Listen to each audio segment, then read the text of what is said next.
আমার খবর। পাথরচাপুরি দাতা বাবার মাজারে চাদর চড়ালেন সিউড়ি বিধানসভা কেন্দ্রের তৃণমূল কংগ্রেস প্রার্থী উজ্জ্বল চট্টোপাধ্যায়।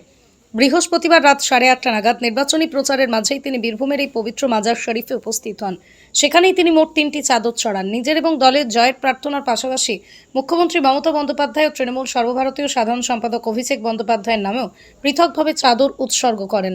পাথরচাপুরি দাতা বাবার আশীর্বাদ নিয়ে এদিন উজ্জ্বলবাবু জানান, মমতা বন্দ্যোপাধ্যায় উন্নয়নকে সামনে রেখেই তিনি মানুষের আশীর্বাদ চাইছেন। এদিনের এই কর্মসূচিতে প্রার্থীর সঙ্গে ছিলেন রাজু ডিস্কো, মহাবীর সহ সিউড়ি পাথরচাপুরি অঞ্চলের একঝাঁক তৃণমূল নেতা ও কর্মী। প্রচারের ব্যস্ততার মাঝে মাজার জিয়ারত করে এদিন জয়ের বিষয়ে পূর্ণ আত্মবিশ্বাস প্রকাশ করেন তৃণমূল প্রার্থী। আমি আজকে এই মুহূর্তে দাতা বাবা পাথরচাপুরি এখানে চাদর চাপাতে এসেছিলাম।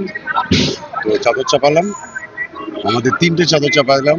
একটা আমাদের মাননীয় মুখ্যমন্ত্রী আমাদের দিদি সুস্থ কামনা করে চাওয়ালাম, আর একটা চাওয়ালাম আমাদের মাননীয় অভিষেক বন্দ্যোপাধ্যায়, আমাদের অল ইন্ডিয়া জেনারেল সেক্রেটারি, তার নামে।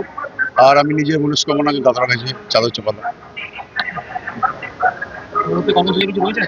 হ্যাঁ, না, আজকে আমার দাতা বাবার কাছে আমার কিছু প্রোগ্রাম ছিল সেরে আজকে বৃহস্পতিবার, আমাদের যেটা হিন্দু ধর্মের লক্ষ্মীবার বলে, ছোট থেকে আমি দাতা বাবার কাছে আসি, কোনোদিন আজ পর্যন্ত খালি হাতে ফিরিনি। দাতা বাবার কাছে এটা মানসিক করলাম, আমার যে প্রার্থী হয়েছে সিউড়ি বিধানসভা কেন্দ্রের, সেই হিসাবে চাদর চাপালাম। কেন ছোট থেকে আমার পরিবার আমরা এখানে দাতা বাবার কাছে আসি, সবকিছু আমার মনস্কামনা সফল হয়, তাই প্রার্থনা করি।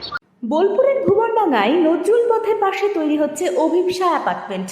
বোলপুর স্টেশন থেকে মাত্র 5 মিনিটে, বোলপুর কলেজ, স্কুল, স্বাস্থ্যকেন্দ্র থেকে মাত্র 4 মিনিটে, বোলপুর বাস স্ট্যান্ড এবং বিশ্বভারতী থেকে মাত্র 2 মিনিটেই পৌঁছে যাবেন অভিপ্সা অ্যাপার্টমেন্টে। রয়েছে নানান উন্নত মানের সুযোগ সুবিধা। অফিসের ঠিকানা Sanvi apartment 2, ground floor, Ramakrishna road, Bolpur. Booking করতে সত্বর যোগাযোগ করুন এই নম্বরে। দেখতে চোখ রাখুন আমাদের ফেসবুক ও ইউটিউব চ্যানেলে।